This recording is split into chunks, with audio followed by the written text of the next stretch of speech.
Hadis ini diterima dari Nabi dan disampaikan pada kita oleh sahabat mulia Abdurrahman bin Sakhar yang berjuluk Abu Hurairah. Kita telah bahas siapa beliau ini, bagaimana beliau masuk Islam, kemudian bagaimana mencintai Nabi dengan selalu berusaha mengikuti hadis-hadis Nabi, menghafalkannya dan mengerjakannya seketika. Ini yang saya ingin tegaskan untuk kita selalu teladani. Jadi di antara keteladanan sahabat mulia ini, kalau mendengar Nabi menyampaikan pesan dalam hadisnya, itu seketika beliau tangkap, ditanamkan di jiwanya, seketika diamalkan.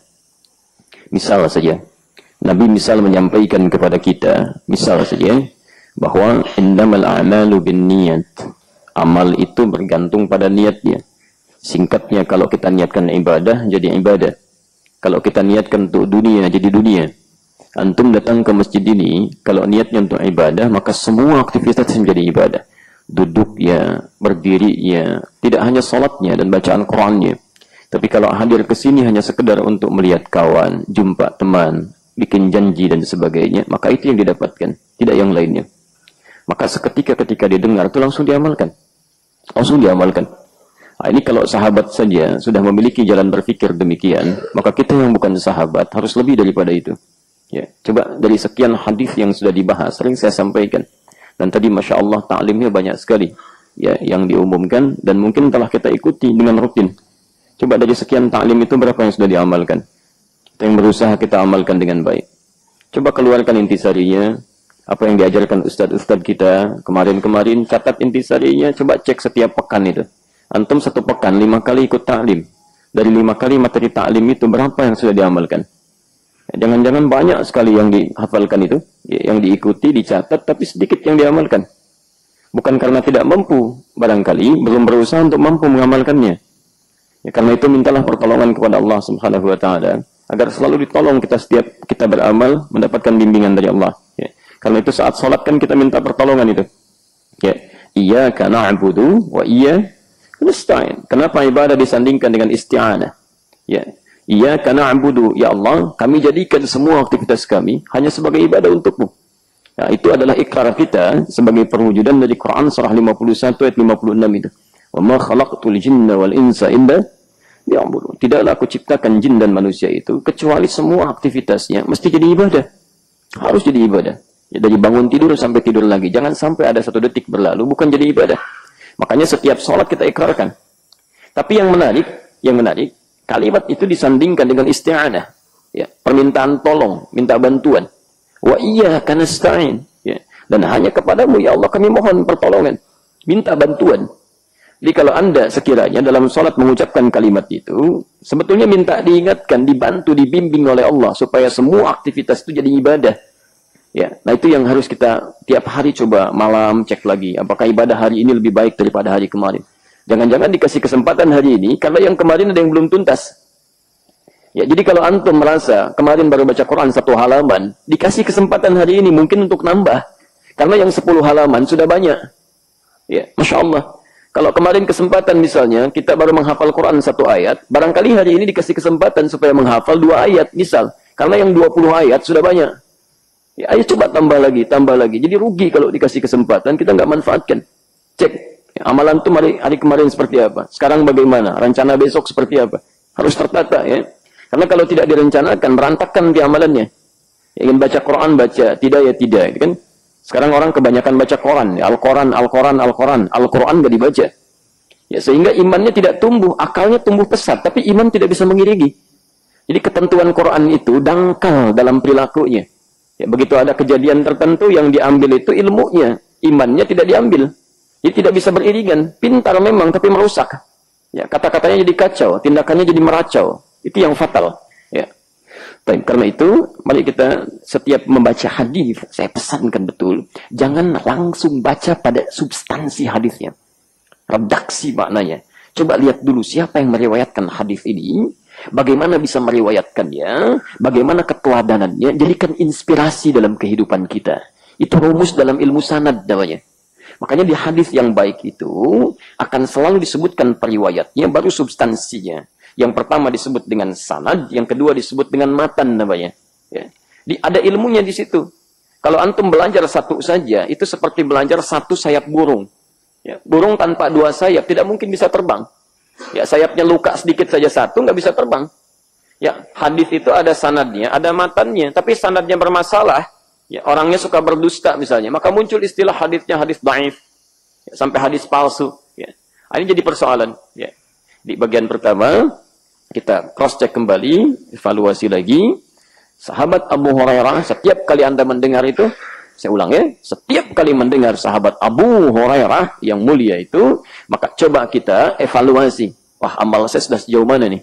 Ini orang sahabat Nabi, dekat dengan Nabi, tinggal bersama Rasulullah SAW di masanya, masih mengikuti Nabi, berusaha mengambil ajaran-ajaran Nabi, dan tidak ingin dipisahkan dengan Nabi di akhirat. Masa saya yang bukan sahabat Nabi, nggak pernah lihat Nabi, tidak tinggal di masanya, mimpi nggak pernah ketemu, gitu kan? Tidak punya bekal untuk bersiap berjumpa dengan Nabi. Ayo siapkan. Baik, di antara bekal yang pernah beliau sampaikan, dan sebagian telah tuntas kita bahas, ya tinggal setengahnya lagi.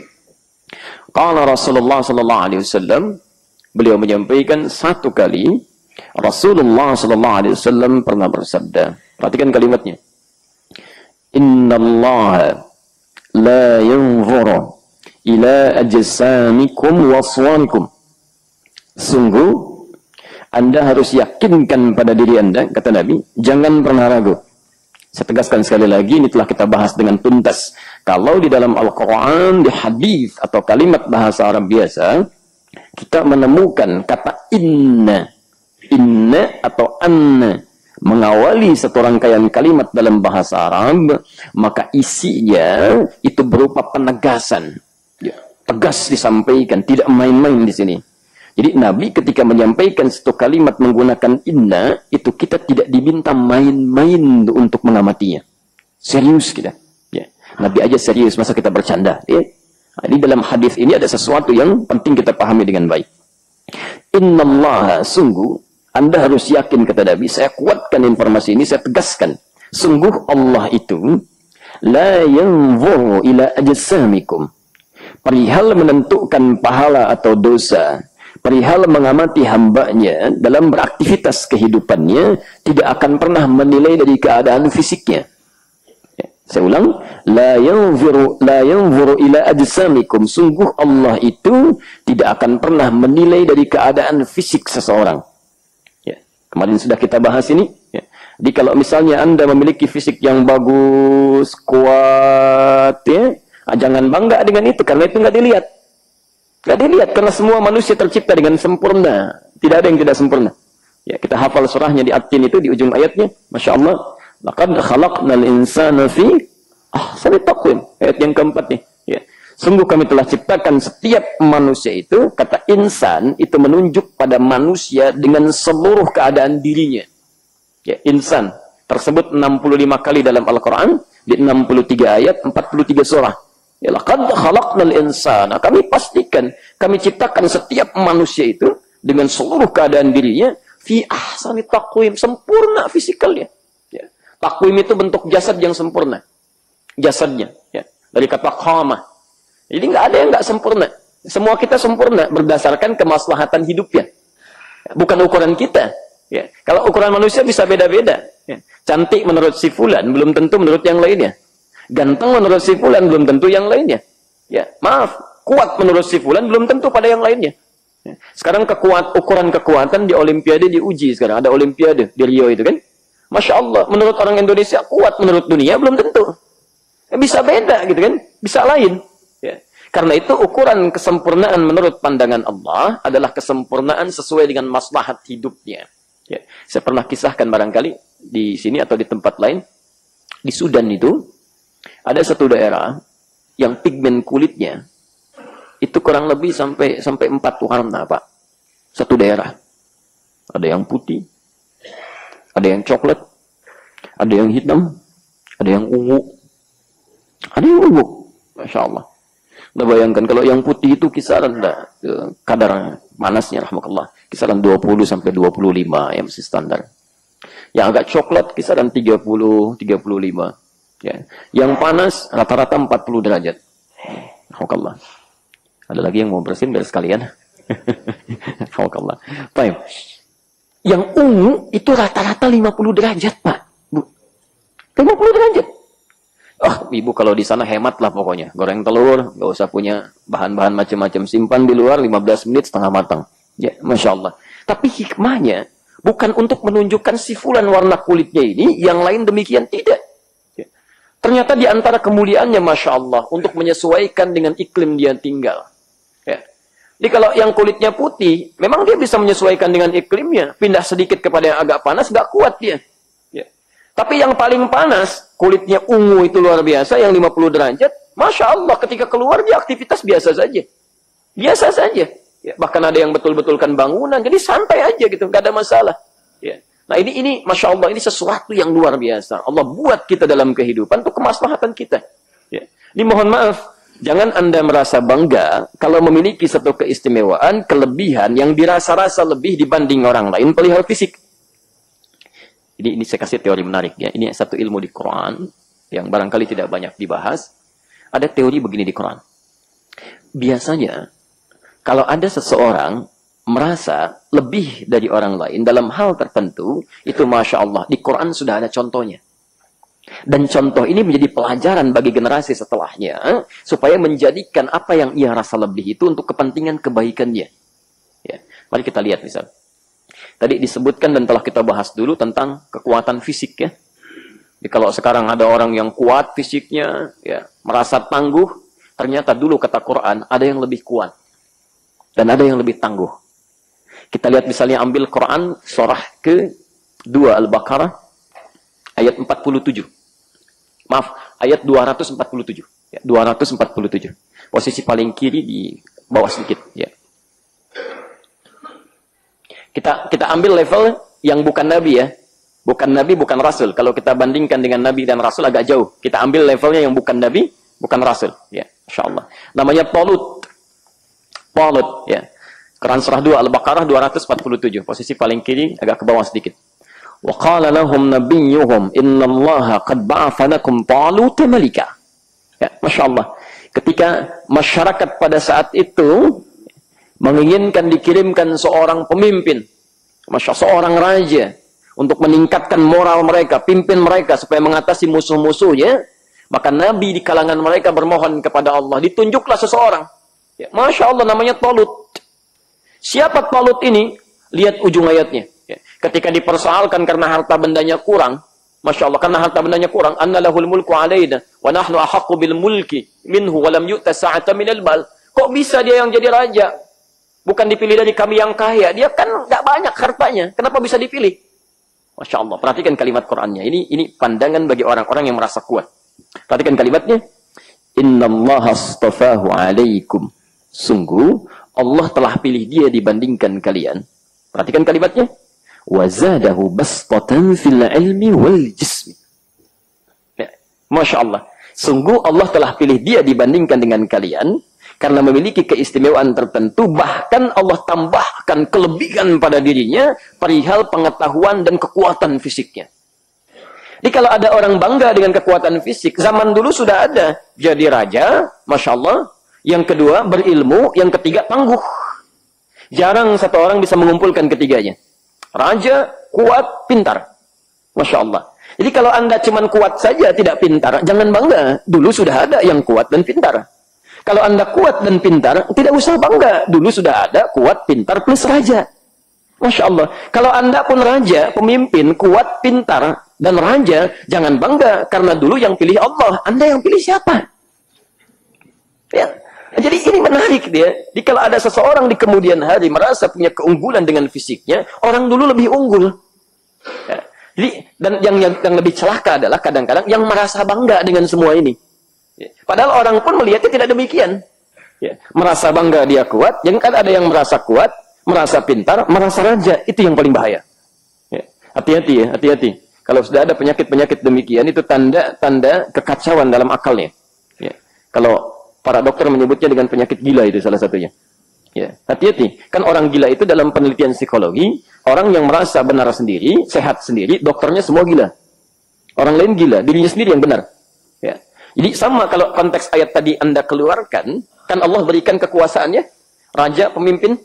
Jadi kalau ada pemimpin atau calon pemimpin yang merasa benar sendiri, yang lain salah semua, dia aja yang benar, itu tanda penyakit pertama sedang dihinggapi penyakit gila. Ya. Dan orang-orang memilihnya itu tidak waras. Ya, hati-hati itu.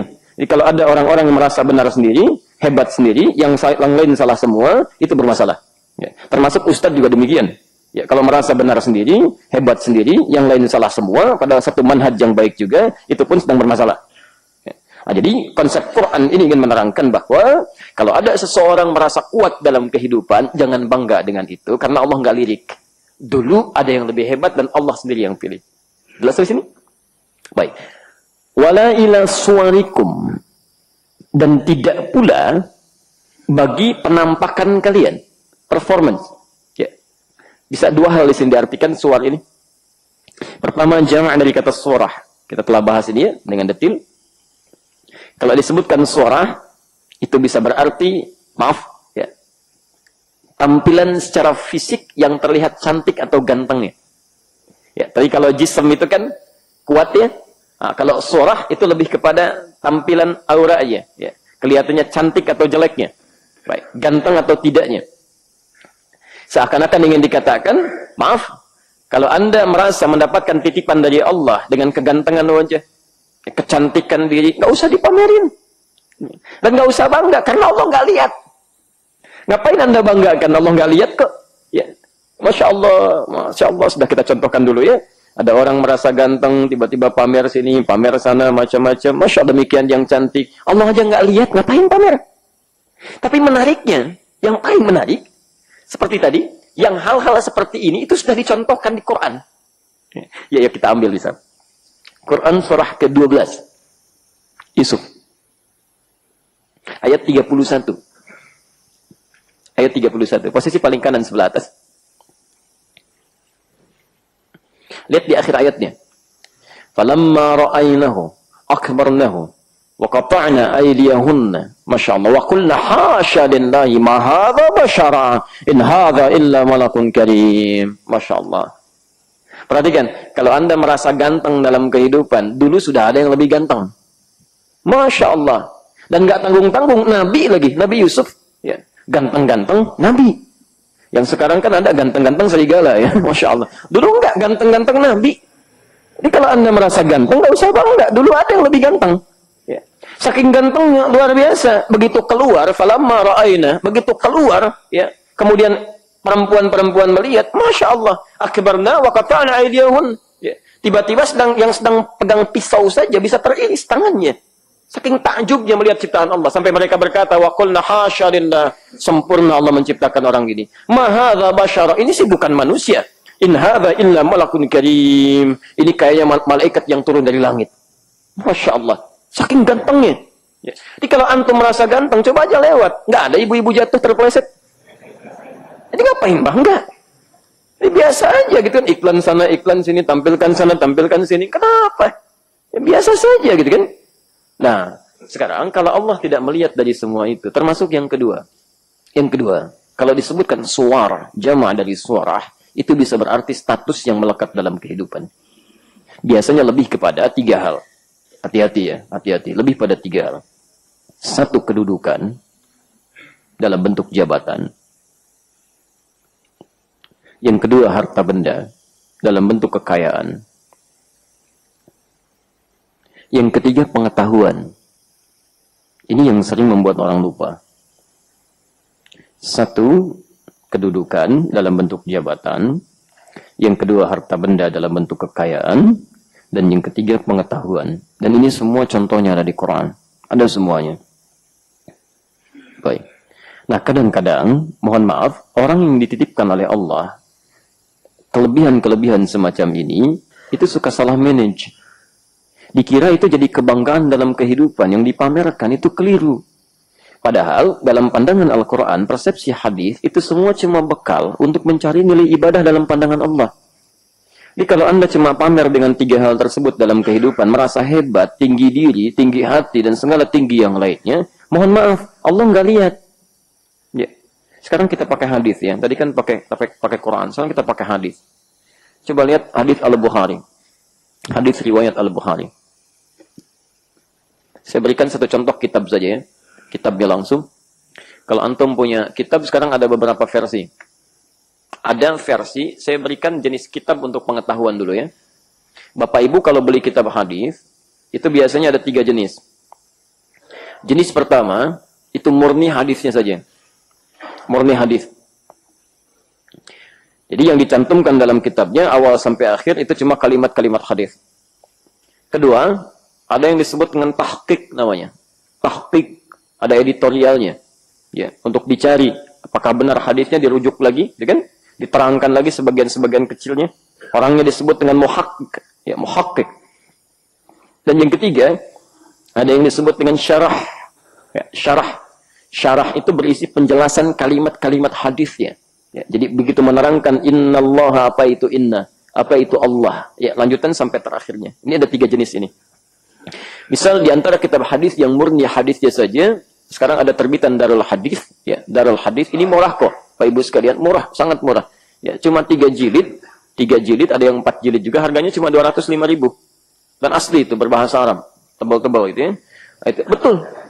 Ya, antum makan di satu rumah makan, bayar ratusan ribu, habisnya cuma seketika, keluarnya kotoran. Ya, kenapa untuk urusan akhirat kita tidak pernah menginvestasikannya? Ambil aja dulu. Cuma 200.000 untuk akhirat antum. Cita-cita masuk surga, belajar kitab hadis gak mau, kan? Masya Allah. Ambil dulu, simpan di perpus, walaupun bukan antum, anak antum yang baca nanti. Cucunya, jadi kalau kita merasa belum bisa baca, ya, maka jangan halangi anak cucu kita untuk mau baca. Minimal antum punya dulu. Ya, Masya Allah. Begitu anaknya pesantren, keluar dari situ, pulang, nyampe ke rumah, lihat kitab antum. Masya Allah, kakek ternyata punya kitab ya. Iya, dulu kakek siapkan untuk kamu baca nanti. Masya Allah. Luar biasa. Masya Allah. Ya. Nah, di kitab ada terbitan Darul Hadis dicetak tahun 1425 Hijrah, 2004 Masehi, di halaman ke-30, posisi paling kanan sebelah atas, Kitabul Ilmi, nomor hadis 71. Dari Abu Hurairah juga. Okay?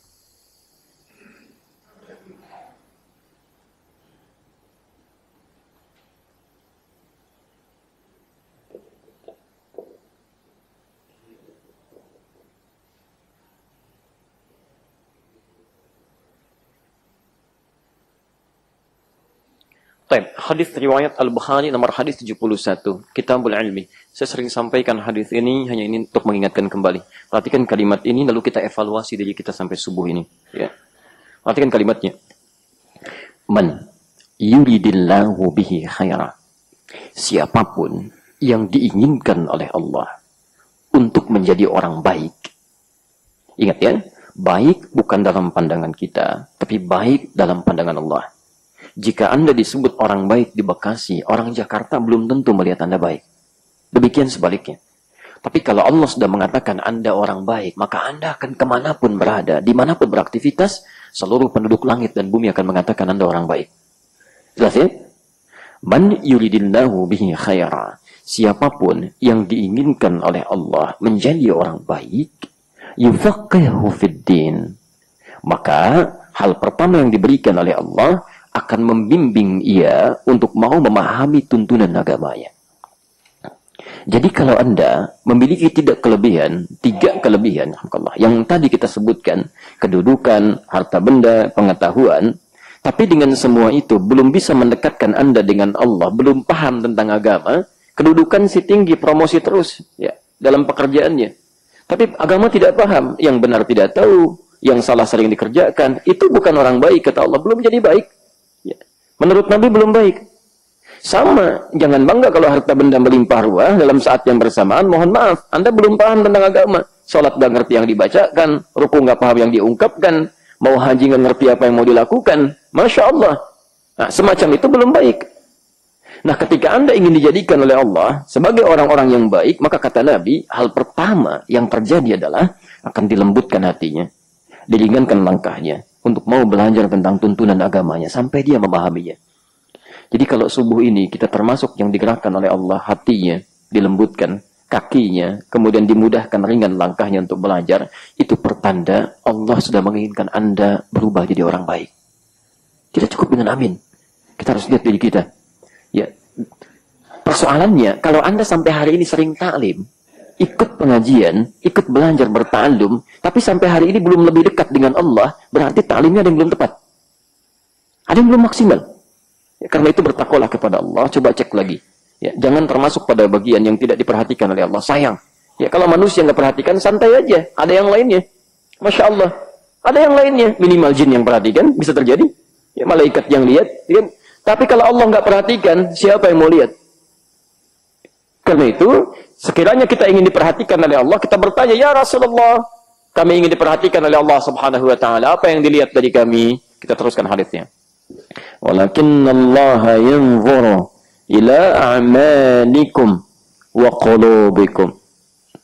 Tapi yang dilihat oleh Allah, yang akan diperhatikan oleh Allah, ialah a'malikum, amal kalian,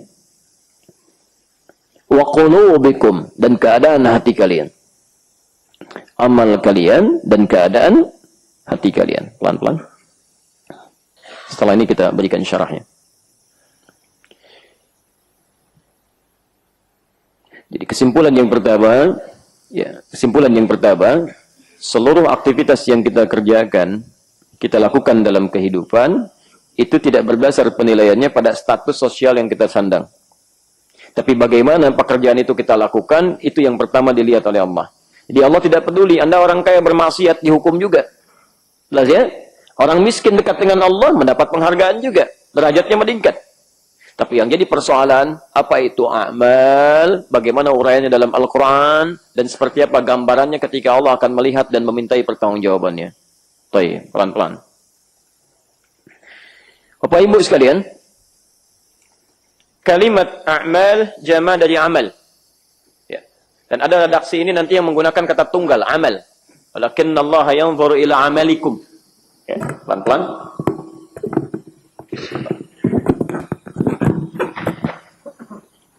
Jadi nanti kita akan sering dapat di dalam uraian hadis-hadis Nabi SAW, ada yang menggunakan bentuk jama', ada yang menggunakan bentuk tunggal. Hadis pertama yang kita bahas dalam bab ini kan bentuknya jama'. Innamal a'malu binniyat. Baik, bismillah. Saya hapus sebentar ya, boleh ya?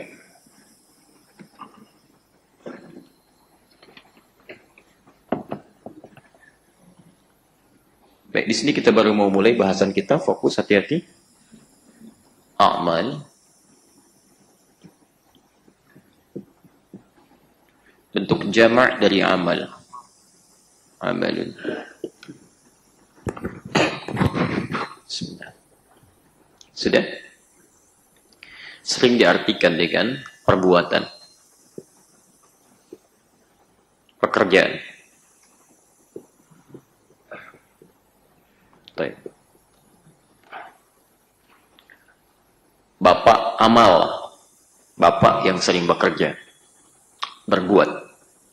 Tapi juga harus diketahui ada amal, ada pakai hamzah. Amalun, ada amalun, itu berbeda. Kalau menggunakan hamzah, amal, ini, itu artinya harapan yang ingin dicapai. Atau yang sangat didambakan, sangat diharapkan. Ya. Amali, yang sangat aku harapkan. Amelia, perempuannya, yang sangat diharapkan. Ya, itu dari kata amal. Ya. Pelan-pelan. Tapi kalau menggunakan ain, amal, itu artinya perbuatan, pekerjaan. Sebentar, fokus ini. Saya turunkan dulu beberapa istilah-istilah dalam bahasa Arab yang menunjuk pada kata pekerjaan atau perbuatan. Ini penting saya sampaikan, supaya saat baca Quran nanti, atau membaca hadis, atau mendengar kalimat yang lain, kita sudah mengerti maksudnya. Ya. Dalam bahasa Arab, kata perbuatan setidaknya diungkapkan dengan 3 hal. 1, amal. 2, fa'al, fa'alun. Atau fi'al. Jamaknya disebut dengan af'alun.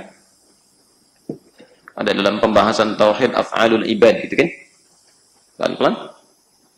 Yang ketiga disebut dengan syughul, syughlun. Syughlun. Sudah jadi bahasa Indonesia masyghul, gitu ya. Apa artinya masyghul? Nah, bukan pusing ya, jauh dari pusing. Ya, kita lihat sebentar. Lihat sini, pelan-pelan. Kalau dalam konteks kehidupan kita, ya, kalau dalam konteks kehidupan kita, maka perbedaan ketiga jenis ini, kalau disebutkan amal, itu pekerjaan formal. Formal. Yang dinilai, dicatat, dipertanggungjawabkan. Jelas ya? Jadi kalau orang Arab bertanya, ma'amaluk, apa pekerjaan Anda? Maksudnya yang formal. Kerja di mana? Ya, apakah di kantor dan seterusnya. Tapi kalau fi'lun, itu pekerjaan umum, luas. Nggak harus formal. Ya, misal ada seseorang masuk ke masjid, belum tiba waktunya sholat, tapi pekerjaannya, aktivitasnya agak sedikit membingungkan, tidak wajar pada umumnya, bolak-balik, lihat-lihat begini, celah-celah dibuka, karpet dibegini-beginikan, gitu kan? Orang bertanya, "Madza taf'al?" Apa yang kamu kerjakan? Jelas ya? Bukan madza ta'mal, karena itu bukan formal, bukan pekerjaan resmi dia. Kamu kerjain apa di sini? Pakai fa'il. Kalau yang ini lebih menunjuk kepada kesibukan, padatnya pekerjaan yang dia kerjakan. Masya Allah, dari pagi sampai dengan malam kelihatan kerja lagi, ya. Maka orang Arab kalau bertanya, "Madza syughluk?" Ya, apa kesibukan kamu? Ya, jadi kiranya tiap hari banyak kerjaan yang kita kerjakan. Ya. Kalau betul-betul kita sedang sibuk, maka orang Arab akan mengatakan, "Ana mashghul." Mashghul, maksudnya saya sedang sibuk. Ya, telepon ya, kayak hal, ya Allah, ana mashghul. Apa kabar? Oh, saya sedang sibuk sekarang. Nanti telepon lagi ya. Jelas ya? Nah, kadang-kadang kalau banyak kesibukannya bikin pusing nggak? Bikin pusing. Orang Indonesia menarik kalimatnya, membuat makna baru. Mashghul, sibuk, ya, pusing. Jadi bawaan pusing. Nah, itu pengambilan dari bahasa-bahasa kita. Nah, sekarang kita kembalikan ke bahasa Quran dan ke bahasa hadis. Jika Anda menemukan kalimat amal di dalam Quran, termasuk di hadis, itu artinya pekerjaan, perbuatan yang satu saat akan dipertanggungjawabkan, dinilai, diawasi, dan dipertanggungjawabkan. Jelas ya? Dinilai, diawasi, dan dipertanggungjawabkan. Formal sifatnya. Tapi kalau Anda melihat kata fa'al di Quran, umumnya, walau tidak semuanya, itu menunjuk pada pekerjaan yang umumnya tidak dinilai, tidak diawasi, dan tidak dimintai pertanggungjawaban. Jelas ya? Baik. Dan ini tidak didapati. Nah, sekarang perhatikan. Uniknya, kata-kata fa'al itu umumnya selalu dilekatkan dengan perbuatan Allah Subhanahu wa taala dan pekerjaan atau tugas-tugas malaikat. Wallahu yaf'alu ma yurid. Tidak ada wallahu ya'malu ma yurid. Selalu fa'al. Malaikat juga begitu. Wa yaf'aluna ma yu'marun. Dan mereka mengerjakan sesuai dengan yang diperintahkan. La ya'sunallaha ma amarahum wa yaf'aluna ma yu'marun. Mereka kerjakan. Quran surah 66 ayat yang ke-6, ya. At-Tahrim ayat ke-6.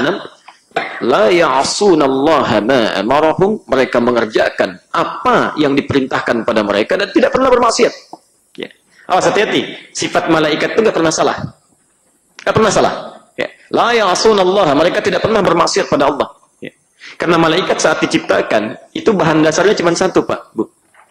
Cuma takwa. Ya. Takwa itu inti kebaikan. Ya. Makanya kita beribadah itu supaya takwa. Kemarin puasa supaya takwa, kita sholat supaya takwa. Dzalikal kitabu la raiba fihi hudal lil. Siapa orang takwa ini? Alladzina yu'minuna bil ghaib wa yuqimuna shalah. Jadi tujuan kita sholat supaya takwanya meningkat. Ya, bahkan bisa melebihi malaikat nanti. Ya.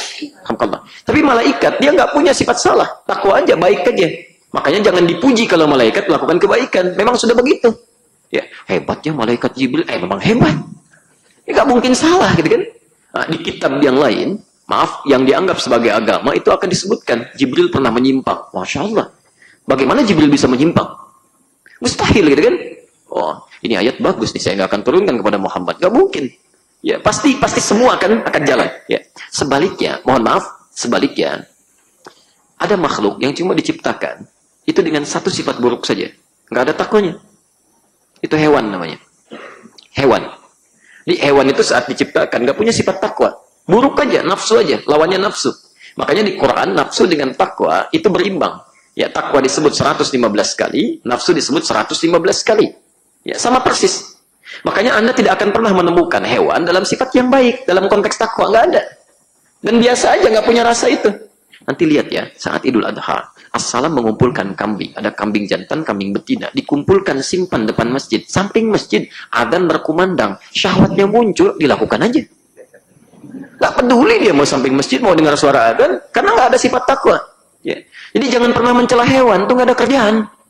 Karena memang begitu. Ya. Ibu sudah nyapu, sudah bersih, tiba-tiba ayam lewat, buang kotoran di situ. Dasar ayam, memang begitu. Ya, nggak ada kerjaan mencela ayam. Yang tidak masuk akal adalah, mohon maaf, nanti kita akan lihat, makhluk ketiga namanya manusia. Manusia ini saat diciptakan oleh Allah, menggabungkan dua sifat tadi. Diberikan sifat takwa, diberikan nafsu. Nafsu, bentuk dari nafsu itu namanya fujur. Quran surah 91 ayat 7-10 itu. Wa nafsi wa ma sawaha fa'alhamaha fujuraha wa taqwa. Makanya di diri kita ini nanti ada kecenderungan sifat baik seperti halnya malaikat, ada kecenderungan berbuat jelek seperti halnya hewan. Yang paling luar biasa, ada manusia melakukan kejahatan atau sifat-sifat yang tidak wajar yang tidak pernah dilakukan oleh hewan. Ini yang luar biasa, yang dikecam oleh Quran. Ya. Mohon maaf, saya sering ungkapkan kalimat ini ya. Perhatikan, hewan seburuk-buruknya itu masih kenal dengan pasangannya. Kambing jantan, kalau datang hasratnya yang dicari betina. Coba cek sampai hari ini, nggak ada kambing jantan ngejar yang jantan lagi. Ya, sapi betina nunggu yang betina lagi. Anda belum pernah akan dengar. Atau lihat satu tulisan ilmiah menyatakan, ada penemuan baru di suatu negeri, entah berantah, menyebutkan misalnya, ada kambing homo, sapi lesbi. Nggak akan ditemukan. Anda kenapa tidak tertawakan manusia-manusia yang mengatakan homo dan lesbi? Ada yang salah itu.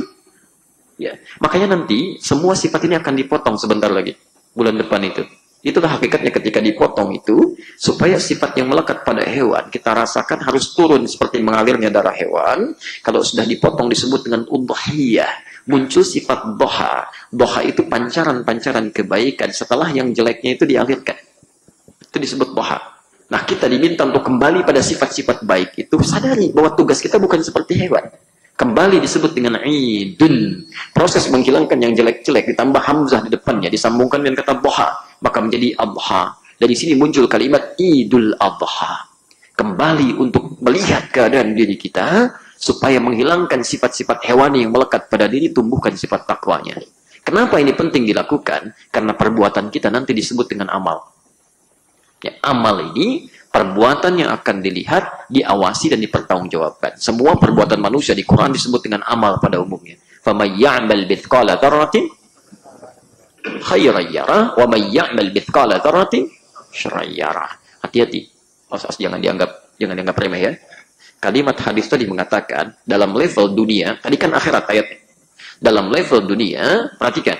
Walakinnallaha yanzuru ila amalikum. Kalau kita mengambil riwayat yang amal, bentuknya tunggal, artinya setiap pekerjaan kita, jangankan yang banyak, yang kecil pun akan dilihat oleh Allah. Dan sempurna penglihatannya. Ya. Saya jelaskan waktu maghrib dulu kan. Nazara itu melihat keseluruhannya. Jadi kalau Anda lihat spidol ini, Anda cuma lihat dari satu sisi saja, Allah tidak. Allah akan melihat dari ujung paling atas sampai ujung paling bawah, semua sisinya. Jadi jangan Anda kira kalau Anda berbuat sesuatu yang besar baru dilihat. Tidak. Yang kecil pun itu dilihat. Dilihat. Ya. Jadi kalau seseorang misalnya, Masya Allah, berada di kegelapan malam, ya, nggak melakukan perbuatan besar, cuma yang kecil aja.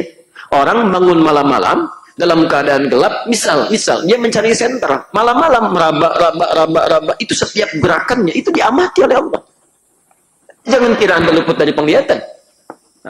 Nah, jadi maksud hadis ini yang pertama, meminta kita untuk waspada, karena semua aktivitas kita itu terlihat. Ya, ada kamera yang sangat canggih. Kan yang paling canggih itu kamera yang nggak kelihatan kan? Coba cek. Kalau kamera Anda kelihatan, itu belum canggih. Ya, orang masih waspada, hati-hati ada kamera, mana? Itu, oh ya. Ya. Tapi kalau kameranya sudah nggak kelihatan, makanya ada kamera tersembunyi, Masya Allah. Kamera tersembunyi, CCTV itu. Sembunyikan, simpan, supaya nampak. Kamera Allah lebih hebat lagi.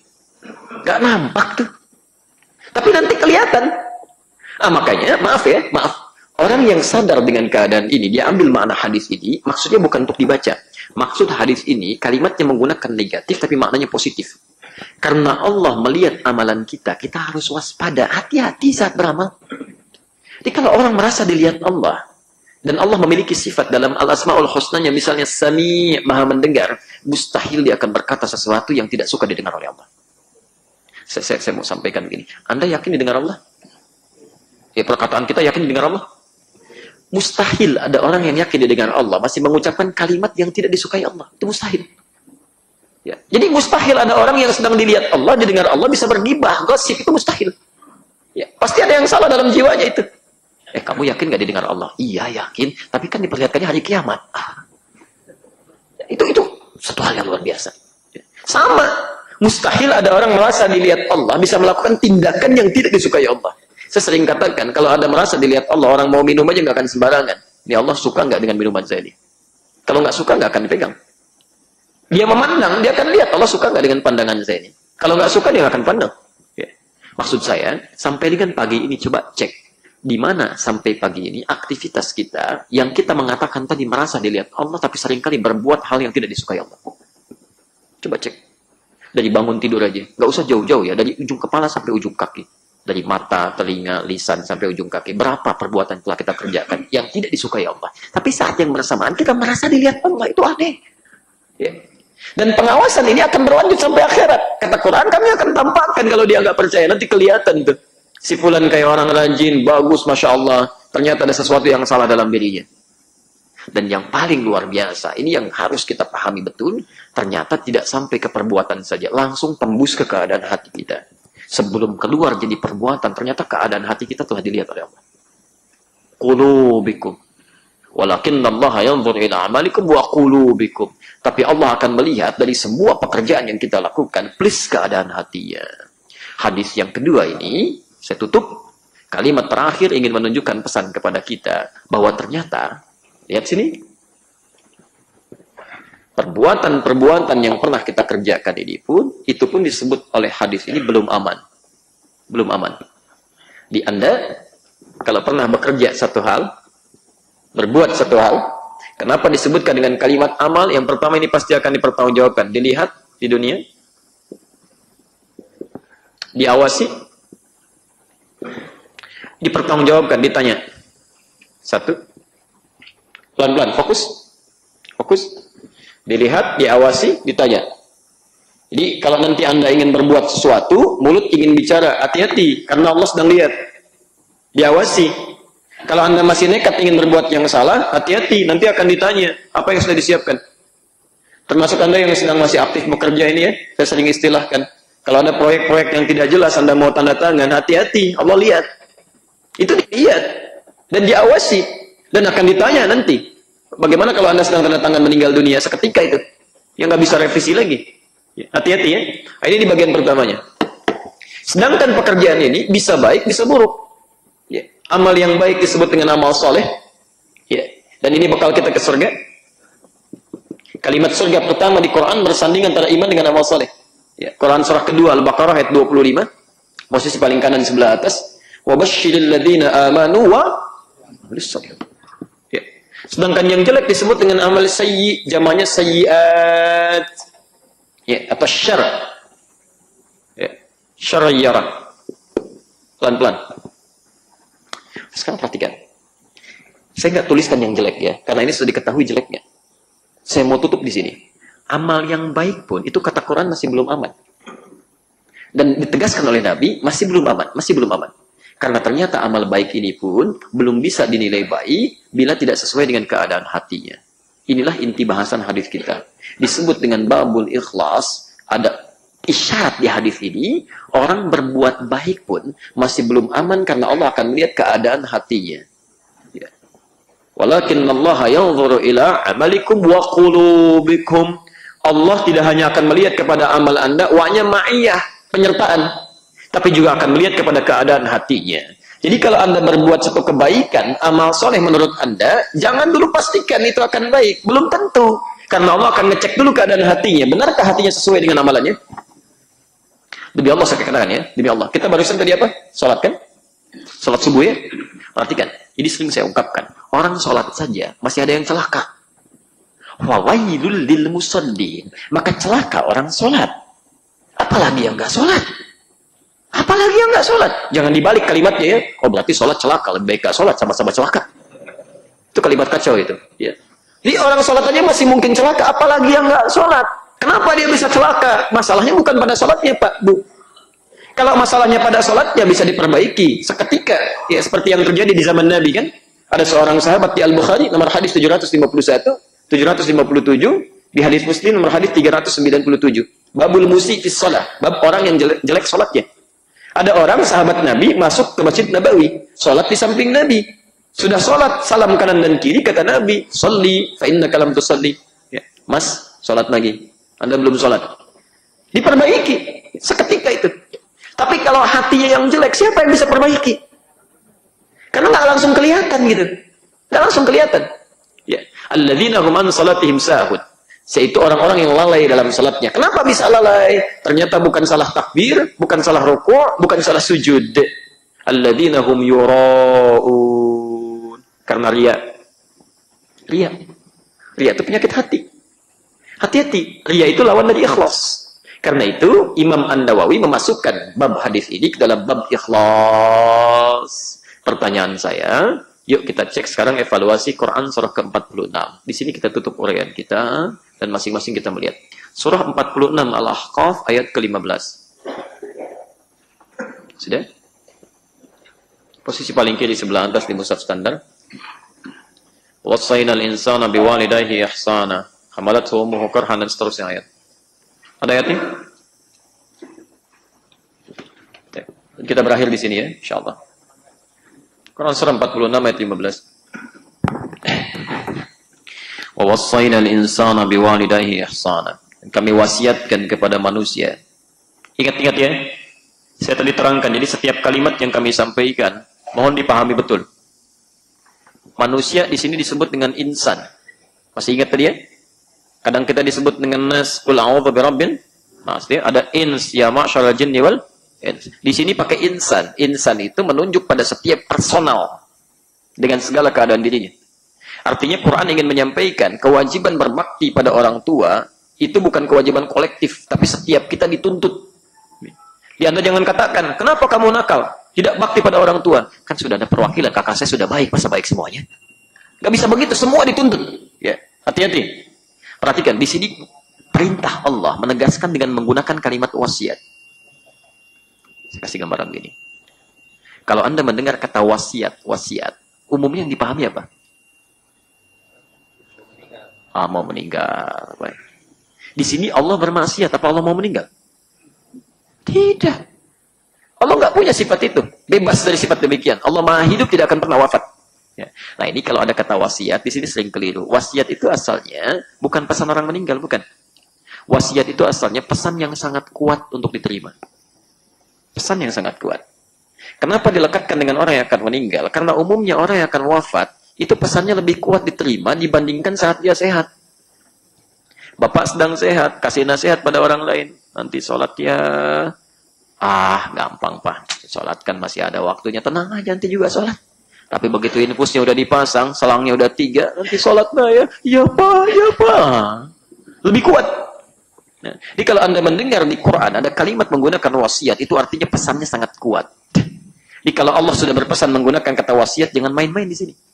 Ya, maka dipesankan setiap manusia kami pesankan untuk berbakti pada kedua orang tuanya. Yang menarik bukan itu. Ujung ayat diperhatikan. Bahkan ketika dia telah berumur 40 tahun, orang tuanya masih ada ataupun tidak ada. Perhatikan, ini hati-hati ya. Maksud saya begini, Anda yang sudah 40 tahun, lewat dari situ dan sebagainya, gitu kan? Dan seterusnya, coba cek, sudah berapa kali dalam sehari amal ini dikerjakan? Padahal bahasa Quran. Bahasa Quran. Rabbi auzi'ni an ashkura ni'mataka allati an'amta alayya. Kewajiban pertama, perhatikan. Harus sering dia berdoa memohon kepada Allah, ya Allah, mohon bimbing hamba untuk mensyukuri nikmat-nikmat yang telah Engkau titipkan kepada hamba dan kepada kedua orang tua hamba. Ya, jadi ini mohon maaf ya, saya sering katakan ini doa yang penting. Mesti dibacakan oleh setiap anak, khususnya yang telah berusia 40 tahun tuh. Ya. Jadi kalau Anda sehari nggak baca ini keluar dari tuntunan Quran nih. Ya, salah satunya. Ya, pelan-pelan. Ya, pelan-pelan. Yang menarik, kita simpan dulu ini supaya tidak panjang bahasan kita. Wa an a'mala shalihan tarda. Kita tutup di sini. An a'mal, pakai amal. Ya. Wa an a'mala, dan mohon bimbing hamba ya Allah supaya bisa beramal. Ini Anda ketika mengatakan ini, Anda merasa pekerjaan Anda diawasi. Tapi menariknya, Salihah, tidak cukup dengan amal tapi menggunakan kata saleh, yang baik saja. Salih. Kenapa kalimat ini muncul kata para ulama? Sering kami sampaikan ini, karena jangan-jangan ada orang diberikan 40 tahun, ini usia yang cukup luar biasa panjangnya, tapi nggak digunakan untuk beramal soleh. Ya, ada anak cuma dikasih 4 tahun, Masya Allah, sudah ke masjid. Anak 4 tahun, lari ke masjid, ngajak temannya, bapaknya yang 40 tahun nggak ke masjid. Ya. Pak, kenapa nggak ke masjid kembali? Anaknya ke masjid. Ah, minimal kan sudah ada perwakilan. Allahu Akbar. Ini zaman Nabi, anaknya ke masjid, bapaknya ke masjid. Dan dikasih tahu dulu. Ini ada masjid begini, ayo ke masjid. Banyak hadis-hadis menceritakan anak-anak sahabat Nabi itu ke masjid. Termasuk cucunya Nabi. Ya ketika sedang sholat mereka ikutan. Mainnya juga main-main standar, tidak mengganggu pada yang lainnya. Masya Allah, diajak itu. Dari kecil disiapkan. Dan ditanamkan, kami masih mengalami sejak kecil itu. Ada pesan-pesan. Di masjid nanti yang rapi ya, sholat dengan baik, jangan ribut, jangan rame ya. Sekarang bisa berubah. Ngapain rame aja di sini? Main sono ke masjid. Suruh main ke masjid. Ya di masjid main. Ya. Kan bermasalah nih. Nah, maksud saya begini. Coba cek sampai hari ini. Dari usia yang dititipkan oleh Allah kepada kita. Berapa yang sudah jadi amal soleh? Berapa? Hati-hati. Dan yang paling berbahaya. Ini tafsiran hadisnya tadi. Allah kan melihat amal kita ya. Tapi tidak cukup sampai ke amal kan. Apalagi yang dilihat?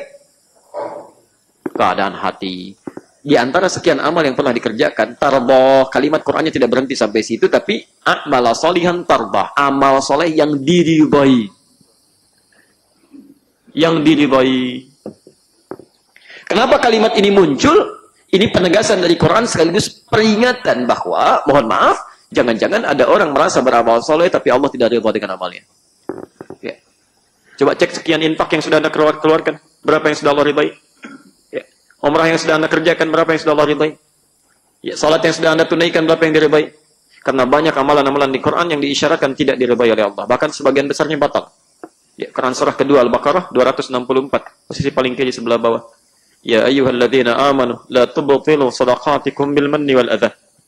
Hei orang-orang yang telah merasa punya iman, jangan Anda batalkan, gugurkan, habiskan kebaikan yang telah Anda tenun itu dengan melakukan perbuatan yang merusak dan menghancurkannya. Kalladzi yunfiqu malahu ria'an nas, seperti orang infak yang ria. Satu aja penyakit ria itu, berapa banyak amalan yang sudah dilakukan tanpa ria. Ya, karena itu kita simpulkan bahwa isi hadis ini ingin menegaskan, pertama, seluruh amalan kita disaksikan, diawasi dan dipertanggungjawabkan di hadapan Allah Subhanahu wa taala. Kedua, setiap pekerjaan tidak bergantung pada kebaikan tampilan fisik, tapi juga ditentukan oleh keikhlasan hati pelakunya. Dan yang ketiga, hadis ini memberikan motivasi pada setiap muslim agar merencanakan amalan dan hati-hati serta sungguh-sungguh dalam mengerjakannya.